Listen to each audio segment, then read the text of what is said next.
me start over. I've been putting off making this video for a while. I've been meaning to do it.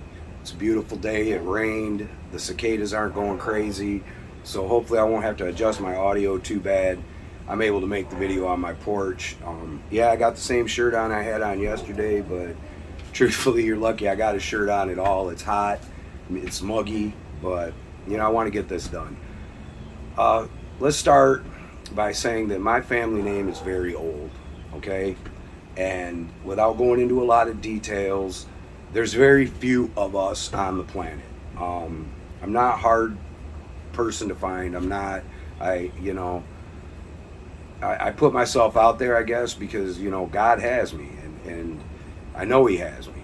And I know I say a lot in my videos, and I'm working on it, so bear with me. Anyway, I was born in Lansing, Michigan, and I'm going to tell you guys some secrets about Lansing at the end of this video, so you might want to listen. So I was born in Lansing. I didn't really grow up in Lansing. The area, yeah, this county all the time, sirens and stuff were going off. I had a very strange childhood, okay? I'm not going to go into a lot of detail, but it was not an average childhood. A lot of head games, stuff that shouldn't have been going on with kids, just leave it at that. Just in general, I had a really strange life, and come to find out when I got older, apparently there's a family legend or something, Bear the Sirens. So apparently there's a family legend that back when we were in Scotland, we had a lot of money. We were landowners and had cattle or whatever. But when we got to the United States, we were broke. And apparently my mom asked my uncle one time why that was, and his response was something to the effect of, we don't talk about that. So, I'm getting up there to being, I am the only male child that opened the womb. There's that. But, just other things, I remember seeing a UFO in a field when I was a kid. My family talked about it like one time and then just never talked about it again. It just kind of got forgotten. And, my mom had to have a hysterectomy for a bunch of scar tissue in her uterus. And, I'm not saying anything. I'm just stating facts, My family comes from a very big military background. American Legion, there's a hall named after my family. Most of my family were Marines. I got in trouble. I started running away from home at a young age, likely due to all the stuff that I had to go through at a young age. And, I was basically on the streets. I was on the streets from like 13. And when I got older, I made a lot of bad choices and ended up in jail and prison and, on heroin and homeless and the whole nine. And Jesus kept me alive for this time. Today I wanted to talk about the different part of it, though, because at one point I was married to a woman, and I went to her grandfather's funeral, and it was a Masonic funeral, and she was adamant that I go with her. So I went, and at one point during the ceremony, there was a black guy up, and he was, doing his genuflecting or whatever you call it, and a white guy behind me leans up and he taps me on the shoulder and he says, "Well, we do things differently."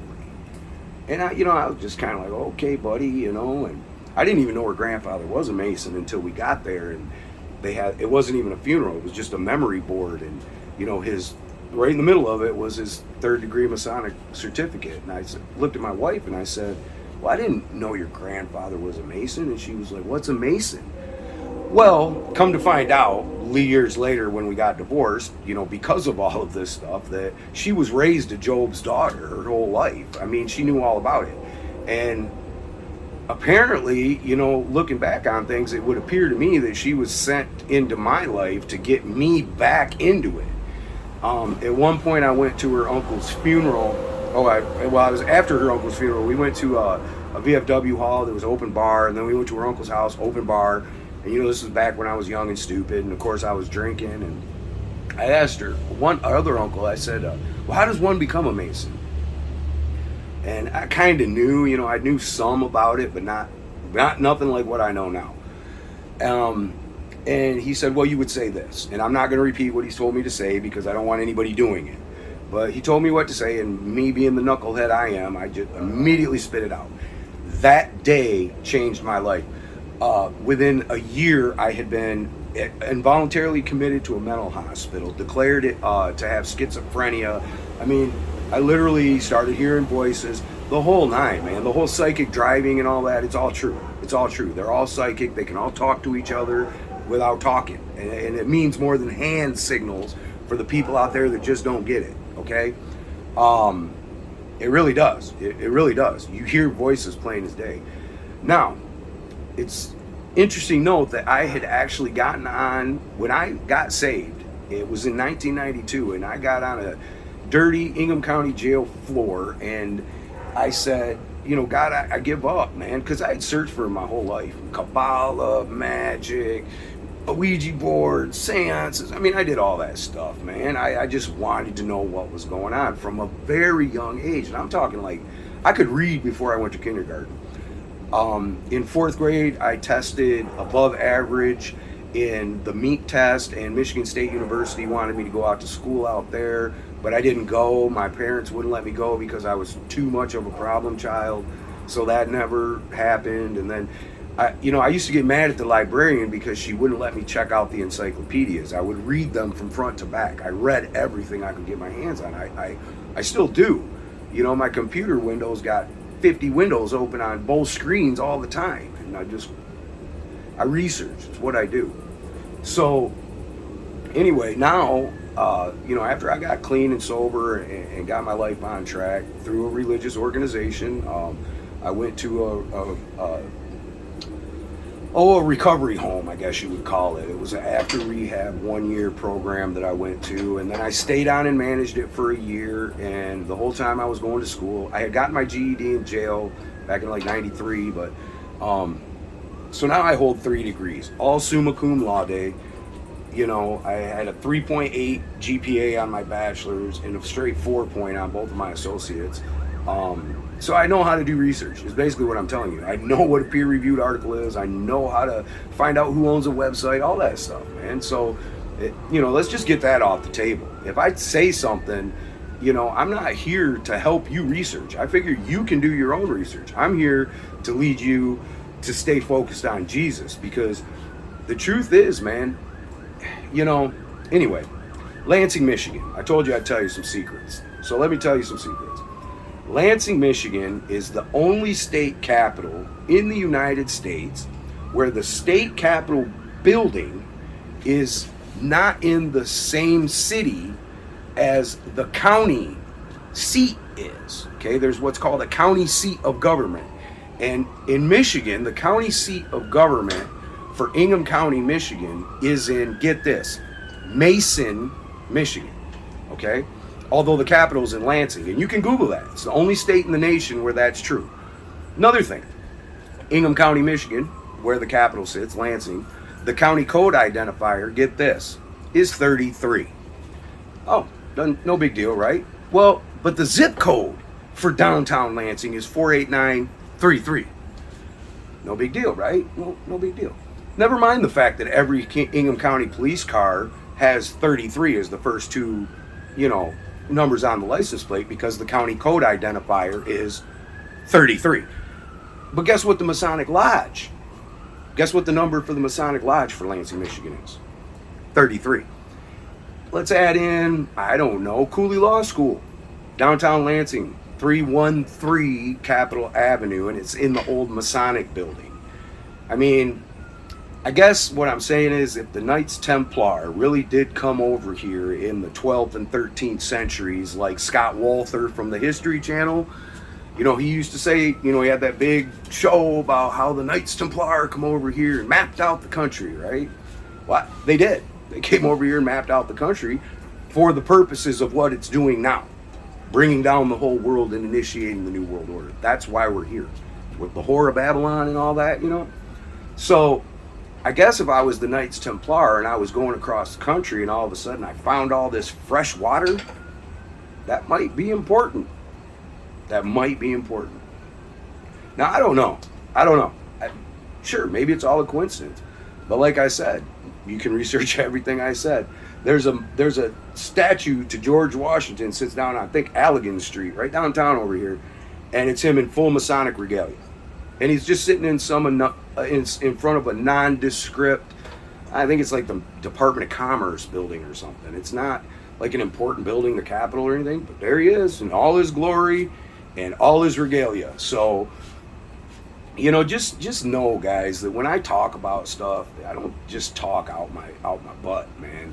You know, I research things and I know things and I've been through things. I've done things. And I've had things done to me, you know, and I rejected it. Like I said, in 92, I got on the floor and I asked Jesus, man, please, just, I give up, dude. If you're really the Son of God, just prove it. And he changed my life right then. I mean, I got into the Bible hard. I was in jail. I sat on that wooden bench every day just reading, and people started noticing it, and they started coming up and asking me questions, and we would pray together, and it was awesome, man. And then I had a case come up. On that bit, I had done a bunch of dumb stuff, man. I was in a lot of trouble, and a case came up out of another county, and they took me out there, and they wanted to give me 40 years minimum on this case, man. And I had broken into a state trooper's house, and I stole all his guns, right? And they wanted to give me 40 years for that case, and nothing I did, but I had been charged in this county already with having the stolen property. And I looked up some court cases because, you know, I read stuff. So I went to the law library and I looked up some court cases, and sure enough, I found a case where the guy had been charged with the property, and then they tried to charge him with stealing the property, and it was double jeopardy. So I brought it up to my lawyer, he filed a motion, and the case was dismissed. Now, yeah, I found the case law, but that timing, that wasn't me. That wasn't me. I didn't have nothing to do with when I got charged for what case, you know, and that was right after I got saved. And I see all those things, man, throughout my whole life, way back. You know, all these things that just leads to these days. And I'm not saying that I think I'm somebody special. I'm not saying nothing like that, man. I'm just sharing the truth with you guys. The truth is I know it, okay? So, I don't know. Take it for what it is. You know, all the fresh waters in Michigan. Seems important. Seems like it might be important.